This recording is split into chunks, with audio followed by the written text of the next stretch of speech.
is to shed more light on the situation in Benue State at the moment. Good evening, Governor Alia. You're welcome to the Network News. Good evening, sir. Okay, what is the situation presently in Yelawata?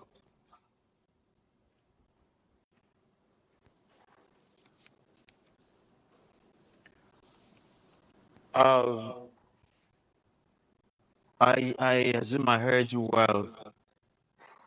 What situation is in Yelwater now? Yes, First of all, yes. Yelwater is it's from my local government. It's one of our local governments that shares border with Nasarawa State. The carnage that took place a few days ago, it is described as quite unfortunate and very senseless. There's no cause whatsoever for the bloodbath. Unfortunately, it happened, and my heart goes out to all our families that are involved in this. I send my sympathies also to the entire state over what befell us a few days ago. And as at yesterday afternoon, the numbers of corpses stood at 127 that were buried. 18 bodies are yet to be buried. 2 are currently in the morgue. 20 people were taken to the teaching hospital, and we lost 2 of them.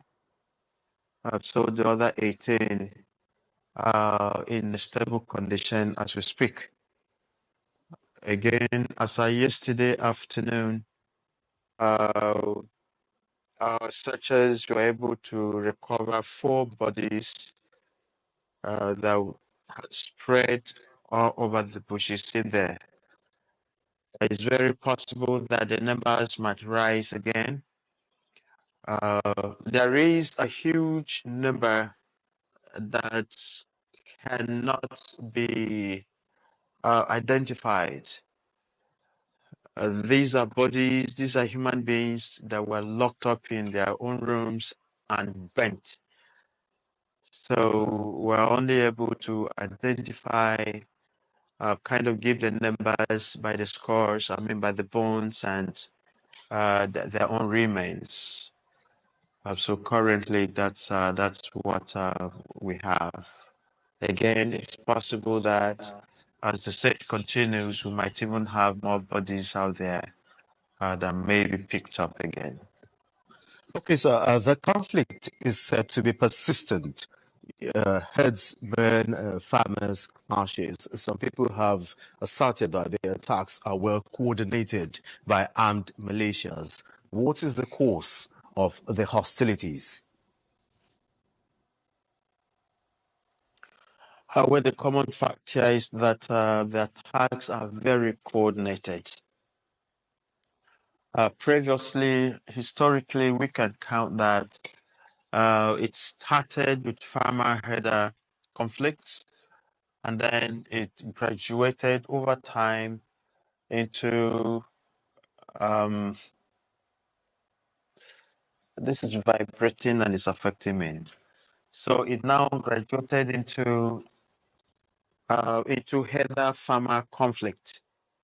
What we face now is directly the attackers, the bandits, the terrorists who come in only with their arms, the AK-47s and 49. And the aim can only be presumed, but how it plays out is when they come in, they push the people out, they kill people, and then after a week or two, they bring in their own cronies for occupation. It's unfortunate that none has been apprehended all this while because the trend of fighting they have brought to bear, it's more of a guerrilla war. So they come, strike, and disappear. So no one knows. We have very vast borders, even by these sizes. We share border with Nasarawa State. We share border with Taraba and then Kogi by this axis, and then we also share border with Cameroon, the northeast of the state. But where now we do have most of these attacks from our border lines between Kogi and Nasarawa State. It's even suspected that there are a number of havens in Nasarawa State, including Rukubi and some other areas like Kiena and Doma. We are in constant touch with the governor of Nasarawa State, and we continue to share intelligence.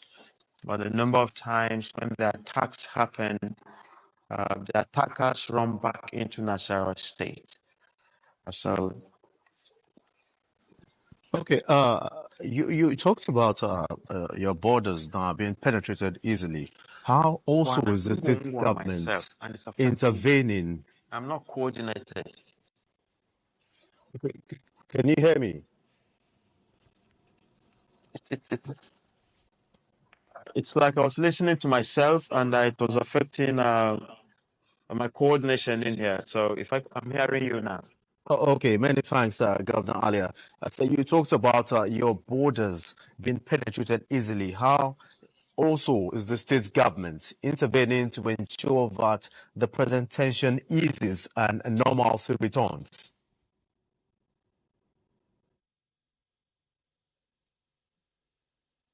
We had put a number of protective elements into place, including the civil protection guards, which we carved out. We also have some joint task force, one that existed before I came in, the Operation Zenda, which was very and remains very helpful. And then we also had to carve out an instant one again to support the system, which is the Anyamyo. The Joint Task Force and an embodiment of the police, the military, the civil defense. Again, we also supported our system in this fight by the provision of 100 trucks and then 600 motorbikes. Let me kind of build a little context to this narrative of ours. The conflict and now the terrorism, it spanned for quite a lengthy period of time. It spans up to 22, 23 years ago, but then there was a traditional way of settlement. If the herders spoiled any crops, there was a negotiation and payment was done. But over time, that had disappeared, and then the aggression also increased, and then today we have what we have on hand. The federal government has been quite supportive of us. The last time we had numerous uh, lives that we lost, we made a deep cry up to the federal government, and we were supported with 3 units of the MOPOL. This was precisely in Go local government, and then after that, we had some bit of a break. There were less attacks. In 2023, when we came in, 17 local governments were under attacks. We fought this down to 9 local governments and then to 6 local governments. And then now, with the 6 local governments, when the 3 units of MOPOL were deployed, they supported us. We fought down to 3 local governments. And these are the 3 local governments now that are in the front lines of these attacks. Guma local government is one of them, Apa and Gwe West. With the support we've been receiving from the federal government, remains a very strong hope that we're going to return peace to the shores of the state. As yesterday, the Inspector General of Police and Chief of Defense staff was also in the state. So we were at the site, they saw things for themselves, and they rekindled hope in the citizenry. They now deployed even more hands to come in, and it is our hope that a turnaround and absolute change in the dynamics of even fighting the attacks will come to bear.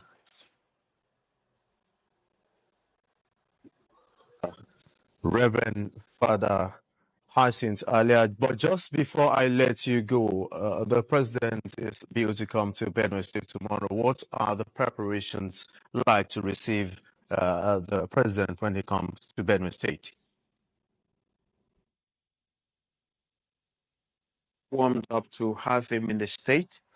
This is one of the states he calls home, and what is befalling us pains him very deeply. And I think this is why he's even coming himself to see for himself and to reassure the state and to let everyone know that he's working. Truly, the president is working and working quite hard. When one horrible incident takes place, it seems as if no one is at work. Let it be for the record that it could have been worse. Truly, it could have been worse based on the intel we have. So he's been very supportive of us, and we are firm believe that his presence here in the state is going to breathe again new hope into all the citizenry. His presence here again is going to tell us how much he's been working, and I've not let anything hidden to our people here in the state, that it is through the instrumentality and support of the president that all the efforts we've put in trimming down the attacks from 17 local governments to 9, and then to 6, and then today to 3 local governments that are in the red hot zone. I strongly believe that his visit is going to bring good consolation to the immediate families of the affected, and then to the local government and to the rest of us, the state.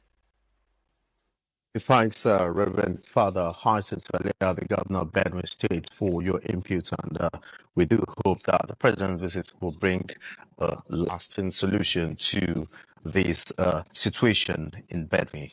Many thanks for your input. Thank you so very much, sir.